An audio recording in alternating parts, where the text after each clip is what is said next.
안녕하세요. 매일 성경으로 말씀을 만나는 시간 주변부 묵상의 북악하늘교회 임명진 목사입니다. 누가 예수님께 불쌍히 여김을 받을 수 있을까요? 오늘 본문은요, 마태복음 15장 21절에서 32절까지 말씀입니다. 누가 예수님으로부터 불쌍히 여김을 받을 수 있는지 함께 생각해 보도록 하겠습니다. 먼저 본문 말씀 제가 읽어보겠습니다. 예수께서 거기서 나가사 두로와 시돈 지방으로 들어가시니 가나안 여자 하나가 그 지경에서 나와서 소리질러 이르되 주 다윗의 자손이여 나를 불쌍히 여기소서 내 딸이 흉악하게 귀신 들렸나이다 하되 예수는 한 말씀도 대답하지 아니하시니 제자들이 와서 청하여 말하되 그 여자가 우리 뒤에서 소리를 지르오니 그를 보내소서.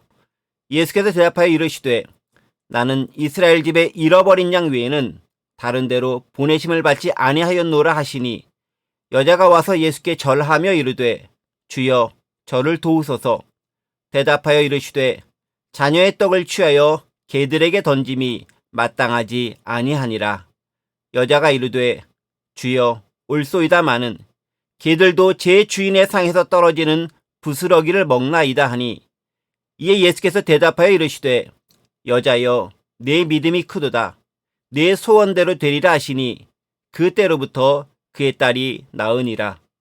예수께서 거기를 떠나사 갈릴리 호수가에 이르러 산에 올라가 거기 앉으시니 큰 무리가 다리 저는 사람과 장애인과 맹인과 말 못하는 사람과 기타 여럿을 데리고 와서 예수의 발 앞에 앉힘에 고쳐주시니 말 못하는 사람이 말하고 장애인이 운전하게 되고 다리 저는 사람이 걸으며 맹인이 보는 것을 무리가 보고 놀랍게 여겨 이스라엘의 하나님께 영광을 돌리니라.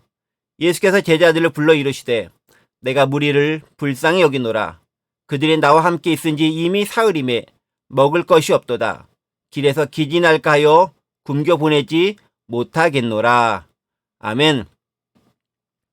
손 씻는 문제와 같은 정결법 논쟁으로 본질보다는 율법 작구를 강조하며 예수님을 괴롭혔던 예루살렘에서 파견된 바리새인들과의 논쟁을 마친 다음에 예수님은 두로와 시돈 지방으로 들어가십니다.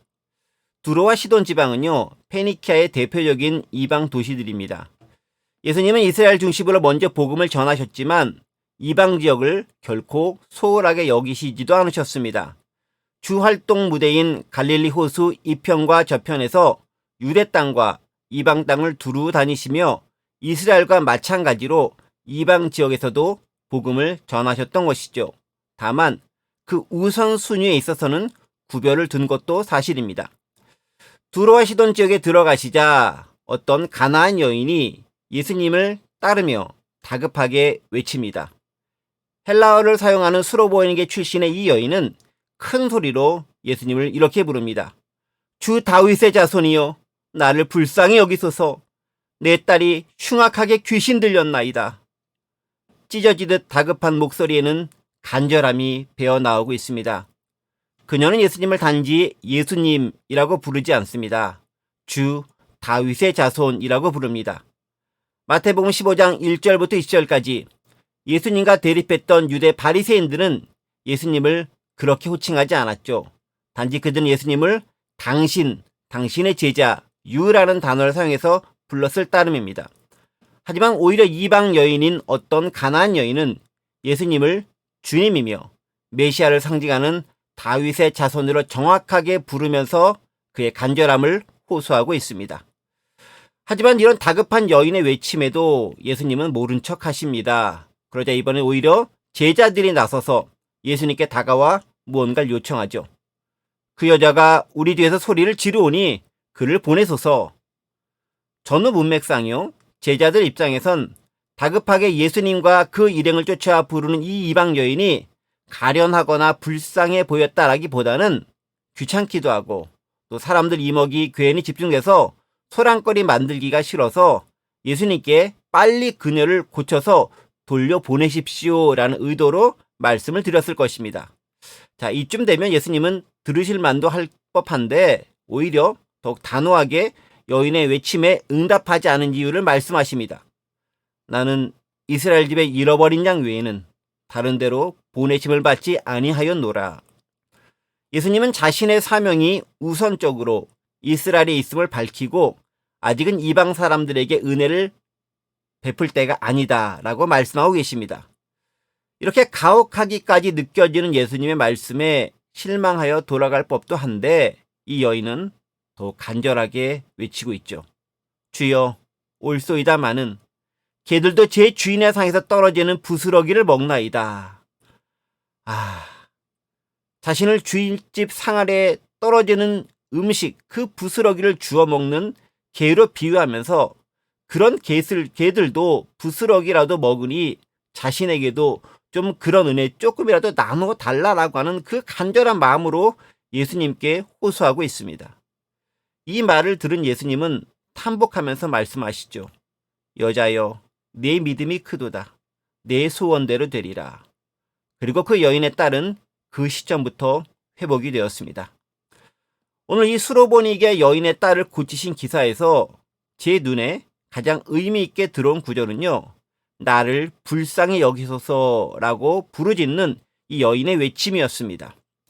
예수님께 자신의 딸을 고쳐달라고 부르짖는 요청하는 이 여인은 나의 딸을 불쌍히 여기소서라고 말하지 않고 나를 불쌍히 여기소서라고 외칩니다. 왜 하필 딸이 아닌 자신을 불쌍히 여겨달라고 예수님께 요청했을까요? 사실 육체적 정신적으로 심한 고통을 받는 건 분명 딸이었을 겁니다. 딸은 흉악한 귀신이 들렸고요. 그로 인해 당사자뿐 아니라 주변 사람들에게도 엄청난 괴로움을 주었을 것입니다. 그 가운데 누가 가장 큰 괴로움의 대상이었을까요? 바로 부모가 아니었을까요? 정확히는 엄마였을 겁니다. 그 딸을 낳은 엄마는 비록 자신이 직접 귀신 들려 고통을 당하지는 않는다 하더라도 그 이상의 괴로움을 안고 살아갔을 겁니다. 자식이 아프면 부모의 한결같은 마음은요, 오히려 내가 더 아팠으면 좋겠다. 그 자식이 아프면 내가 짊어졌으면 좋겠다라는 마음입니다. 그게 부모의 마음, 엄마의 마음인 것이죠. 딸의 아픔은 곧 나의 아픔이고요. 어쩌면 그 이상의 아픔일 겁니다. 하지만 자신이 아팠을 때보다 더 간절한 마음을 가지고 딸이 낫기를 바라는 마음, 그게 엄마의 마음이었을 테니까요.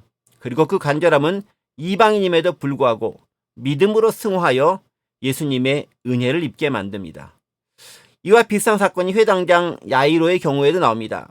그는 유대인에게 존경받는 인물이었음에도 불구하고 자신의 사회적 그리고 종교적 지위와는 아랑곳 없이 딸을 위해 기꺼이 예수님 앞에 나와 무릎을 꿇고 엎드리며 간절히 딸의 회복과 살아남을 간구했습니다.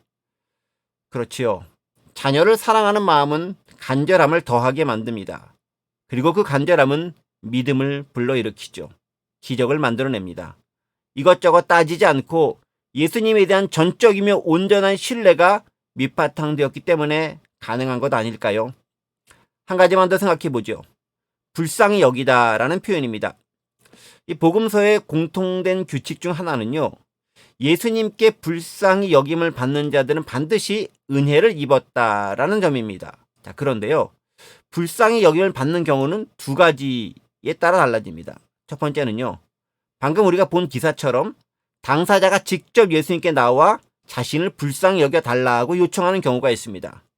오늘 본문에서 가나안 여인은 어려움과 온갖 수치를 무릅쓰고 예수님께 나와 자신을 불쌍히 여겨달라고 요청했고 예수님은 그녀의 청을 들어주셨습니다. 두 번째 경우는요. 예수님이 누군가를 직접 먼저 보면서 불쌍하다라고 말씀하시고 그를 도와주는 경우입니다. 32절 같은 경우인데요. 이런 경우죠. 예수께서 제자들을 불러 이르시되 내가 무리를 불쌍히 여기노라. 그들이 나와 함께 있은지 이미 사흘임에 먹을 것이 없도다. 길에서 기진할까 하여 굶겨 보내지 못하겠노라. 그렇죠. 예수님은 자신과 함께 있었던 무리를 불쌍히 여기셨습니다. 자, 그런데요. 그 무리가 구체적으로 누구인가를 살펴봤더니 31절 보니까 다리 저는 사람, 장애인, 말 못하는 사람, 시각장애인들로 구성되어져 있음을 알 수 있습니다. 모두 혼자 힘으로는 어찌할 수 없는 그런 부류의 사람들입니다. 진짜 불쌍한 무리들이죠. 예수님께서는 그들도 불쌍히 여기셨습니다.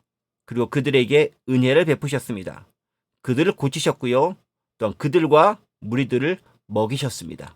700여 사건이 이어지는 사건이죠. 자, 그런데요. 이방의 가나안 여인이나 여러 장애를 지닌 사람들이 가진 공통점이 있죠. 무엇이죠? 소외되고 버림받고 부족함으로 가득한 사람들, 즉 나 혼자서는 뭔가 문제를 제대로 해결할 수 없는 그런 무리의 사람들이라는 점입니다. 그와 반대되는 무리의 사람들도 있죠. 바로 유대인 율법주의자나 바리새인, 대제사장, 서기관, 장로와 같은 종교 지도자들입니다. 그들은 다 가진 자들이고 부족함이 없는 자들입니다. 그들을 오늘 본문은 이렇게 표현하고 있죠. 자녀의 떡을 취할 수 있는 자들입니다. 떡을 통째로 받을 수 있는 그런 기회를 가진 자들이 바로 그들일 것입니다. 그런데요, 그들보다는 오히려 땅에 떨어지는 부스러기를 먹는 개와 같은 이방인이나 장애인, 소외된 자들이 더 많이, 더 자주 예수님의 은혜를 입습니다. 아이러니 아닌가요? 통째로 은혜를 받을 수 있는 자는 주로 예수님을 배척하여 걸리는 돌로 만드는 반면 단지 부스러기만을 받을 수 있는 자들이 오히려 더 큰 은혜를 받고 기뻐하고 감사하며 구원의 감격 속에서 살아간다는 점입니다. 그리고 예수님으로부터 칭찬도 받는다는 점이죠. 이제 이 시점에서 우리 자신 한번 돌아보는 시간 되기 원합니다. 우리는 떡을 통째로 받을 은혜를 입었지만 그 은혜를 놓치거나 걷어차버린 부류는 아닌지, 혹은 비록 부스러기밖에 못 얻을지언정 지금 그 작은 은혜를 체험하고 구원의 기쁨을 만끽하며 살아가는 사람들인지 돌이켜봐야 합니다. 누가 진짜 은혜 받은 사람이고 믿음으로 살아가는 사람일까요?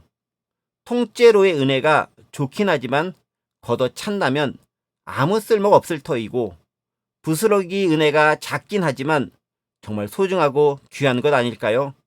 사실 떡 덩어리나 떡 부스러기나 본질은 같습니다. 둘 다 떡입니다. 양에서 차이가 나는 것이겠죠.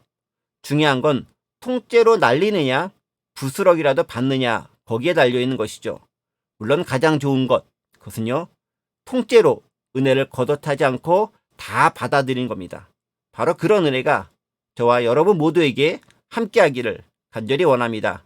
함께 기도하시겠습니다. 하나님 아버지, 다 가졌다고 생각하지만 아무것도 가지지 못한 사람이 있고, 나는 없다고 생각하지만 하나님의 은혜를 받아 풍성히 누리는 사람이 있습니다. 오늘 나는 어떤 부류에 속할까요? 하나님의 은혜를 소중히 알고 살아갈 수 있는 저희가 될 수 있도록 도와주옵소서. 감사드리며 예수 그리스도의 이름으로 기도드립니다. 아멘. 오늘도 부스러기의 은혜, 통째로 은혜 다 받을 수 있는 저 여러분 되기 원합니다. 샬롬.